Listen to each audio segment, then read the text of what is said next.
Meeting internal resistance head-on. Meditation is a path to presence, power, and understanding.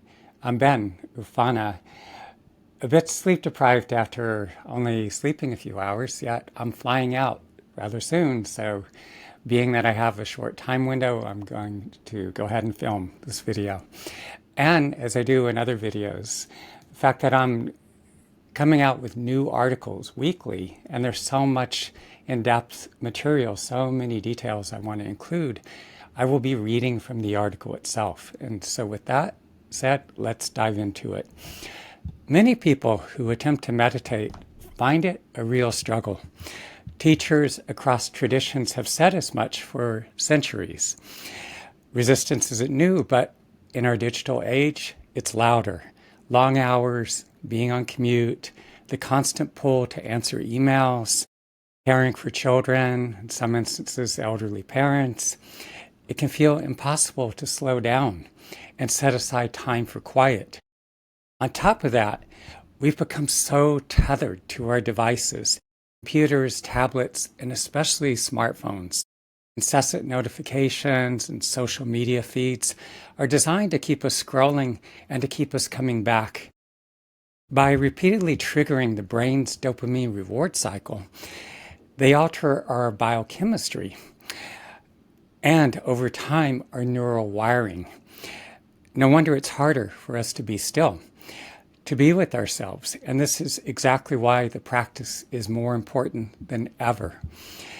What concerns me most is the sheer level of stress that people are carrying. Many are overwhelmed, pressed by work demands, strained by relationship difficulties, and most have never learned to work effectively with their emotions. Without the deep level processing, what we don't feel and digest stays trapped within the body, where it remains indefinitely. Add to that the near constant intake of digital content, and the brain, mind, and body's already limited processing capacity becomes overwhelmed. The undigested stress and emotion accumulate layer upon layer. It deadens awareness, blunts sensitivity, fogs mental clarity, and quietly erodes our ability to function and to be truly present with ourselves and others. For many of us, silence has become unbearable. We struggle to sit still and be alone with ourselves. What scares me is this: the stress we carry, the backlog of unprocessed emotion and trauma, plus the sensory overload from our steady diet of digital media are pulling us away from the authentic core of who we are. When we can't be with ourselves, we outsource our attention to screens. And the inner signal, our intuition, instinctual knowing, and our connection to a higher power grows faint. With all the stress, with trauma living inside of us, with stagnant, often distressing emotions accumulating, and a growing distance from our authentic core, it's no surprise so many of us are searching for a way to heal and reconnect. We want real guidance and a sense of purpose to help us navigate. Meditation, practiced for thousands of years, holds a real promise for healing and reconnection with the authentic core residing deep within and with the higher power. Yet, when many of us actually sit down, it's incredibly hard to sit still. Our minds wander. We fidget, feel agitated, we become frustrated and irritable. We start thinking about what we're going to have for dinner. We open our eyes to check how much time has passed. Stay a little longer, and emotions surface. Parts of our body tense up. Spots begin to ache. Since my teens, I've been drawn to the esoteric, learning about traditional Native American doctors, the medicine men and women, the vision quest, and the kinds of visionary experiences they carried. I remember deciding then, if ever given the opportunity, this is what I will do with my life. In my early 20s, I was immediately drawn to meditation. I'd sit cross-legged on the floor. Sitting upright, though, without back support, was very difficult for me. So I learned to sit against the wall and would often sit for an hour or two at a time. For a while, I practiced intermittently. Then over the years, I became more consistent. Then came the 2020 COVID lockdown, when the world as we knew it ground to a halt. I suddenly had all this additional time on my hands and wasn't sure what to do with myself. And rather than binge on endless feeds and documentaries, I committed to doing at least 3 hours of intensive meditation practice per day. Also, in addition, I was doing a few hours, many days, of walking meditation where I was hiking up Canfield Mountain near Coeur d'Alene, Idaho. During those lengthy meditations, I encountered a lot of internal resistance that at times made it difficult for me to continue my practice. I felt restless, antsy, and kept opening my eyes to check to see how much time had passed. Parts of my back would tense up and even hurt.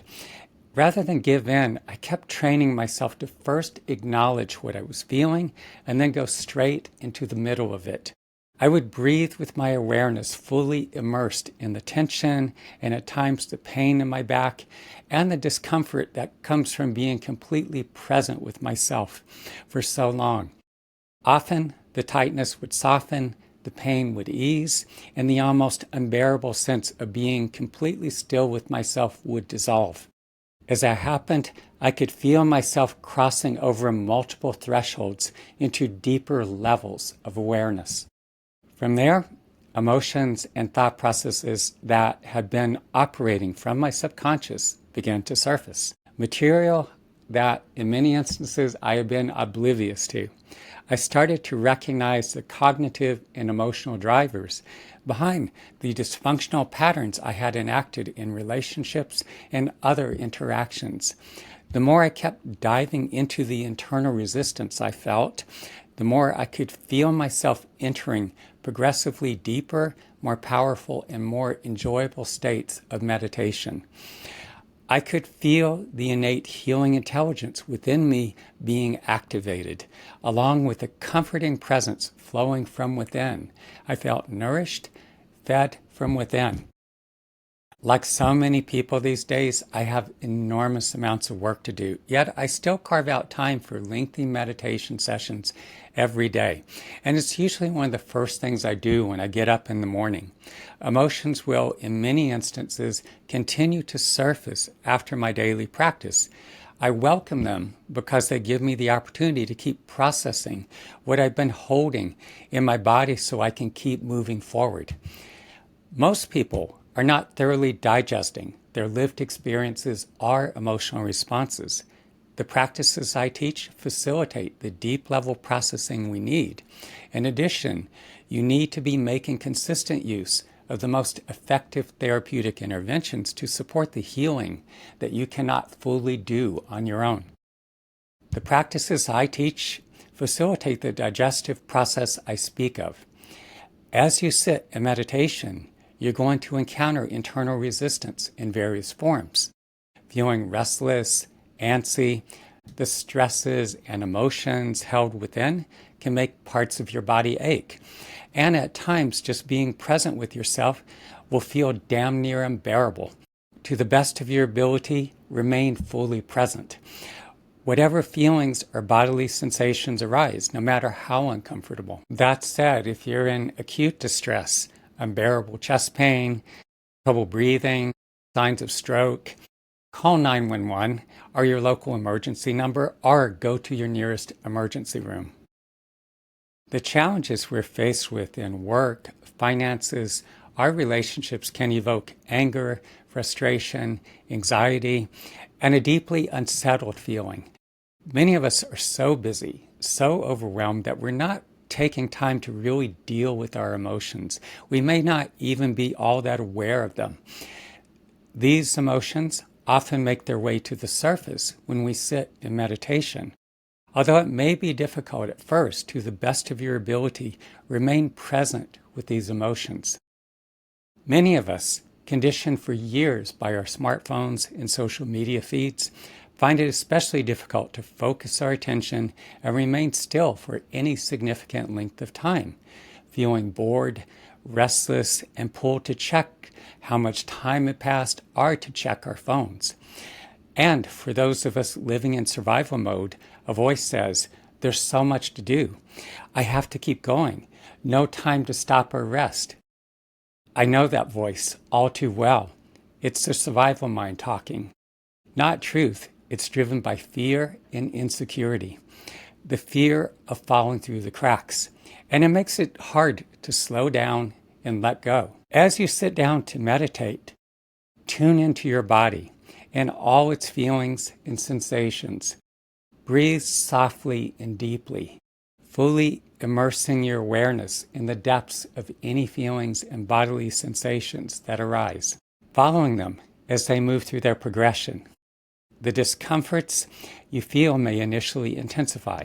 The feelings and sensations may expand and shift to other parts of your body, and that may lead to the emergence of other feelings, thoughts, and memories. Yet as you continue the practice, you will often find that these discomforts begin to abate. As you move through these discomforts, you will in many instances experience more pleasurable feelings and sensations. In working with this practice, you're deepening your connection to yourself while integrating the various aspects of your being. You're also activating the innate healing intelligence that resides within your body and mind, facilitating the healing of the deep emotional wounds, and to some extent, easing stress-related physical issues, including those involving digestion. And you're developing a stronger connection with the higher power. Stay as present as you can with any feelings of resistance that surface. Even if you can't see it all the way through in one sitting, stay with it. 5 or 10 minutes more or longer if you can. As you keep practicing and sitting for longer periods, you increase your tolerance, along with your capacity to show up more fully present and handle challenging situations. In doing so, you're becoming ever more resilient. If you're ready to move through internal resistance and deepen your meditation practice, call 332-333-5155 or visit benufana.com or teachmetoMeditate.com to learn more or schedule a session.